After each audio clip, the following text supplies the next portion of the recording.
Welcome to The Explainer. We often ask ourselves what keeps a person going, especially when things get unimaginably tough.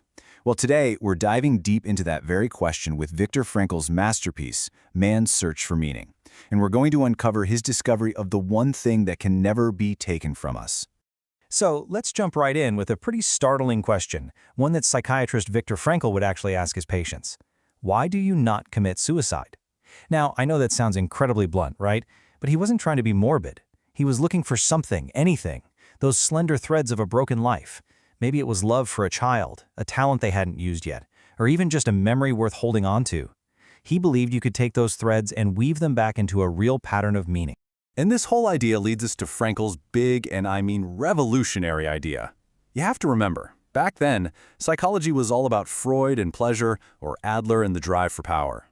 But Frankl, he came along and said, no, you've got it wrong. He argued that our primary drive, what really gets us out of bed in the morning, is our search for meaning. He gave this drive a name, the will to meaning. And his whole theory, logotherapy, is built around this one concept.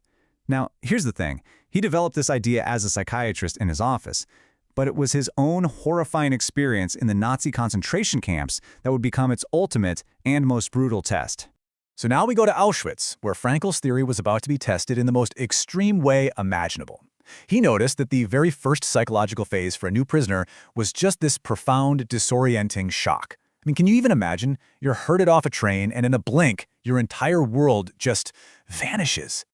It was so systematic. Within hours, literally everything that made you, you, was stripped away. Your belongings, your family, even your name was gone, replaced by a number tattooed on your arm.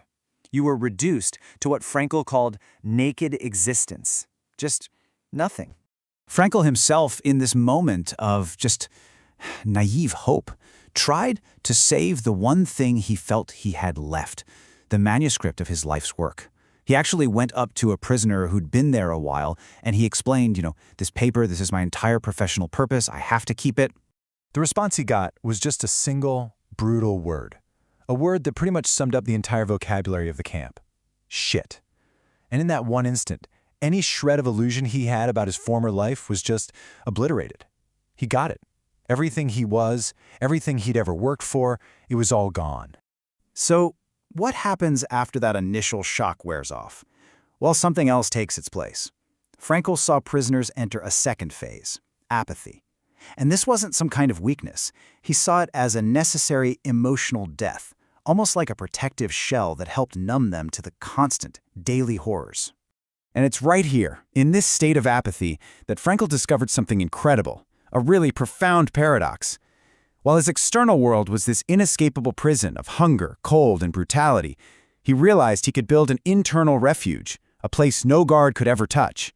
He could retreat into this rich inner life, a world filled with memories of his loved ones, little flashes of humor, even moments of appreciating beauty, like a sunset. He talks about focusing so intensely on the image of his wife, he didn't even know if she was still alive, and realizing that love was this ultimate goal that went way beyond physical existence. This inner world wasn't just an escape, it was a source of unbelievable strength. And this led him to his single most important discovery. Think about it. The guards could control his body, his environment, his ultimate fate. But there was one thing they could not control, his response.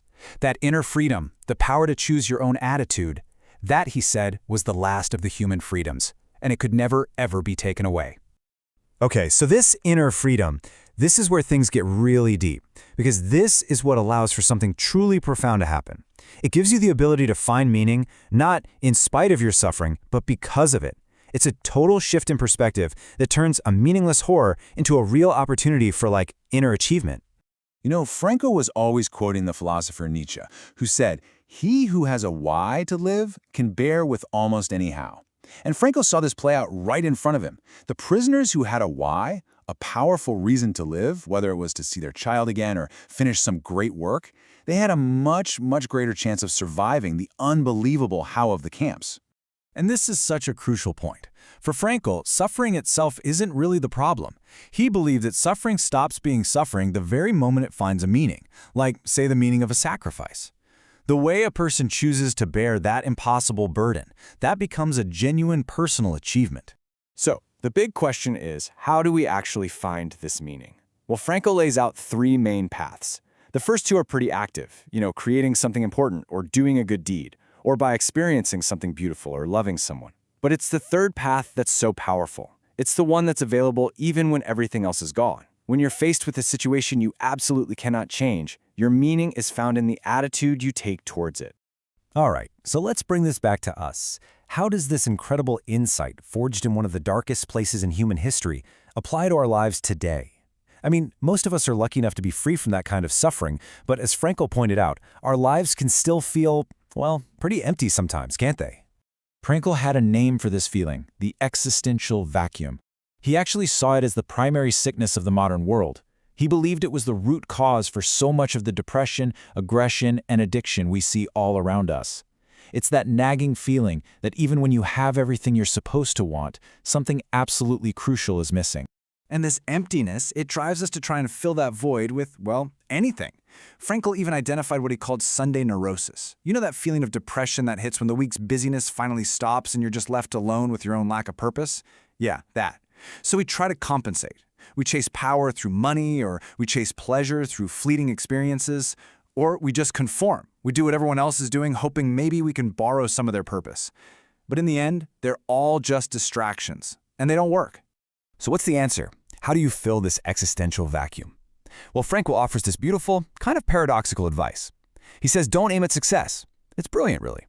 The more you chase happiness and success directly, making them your target, the more you're going to miss.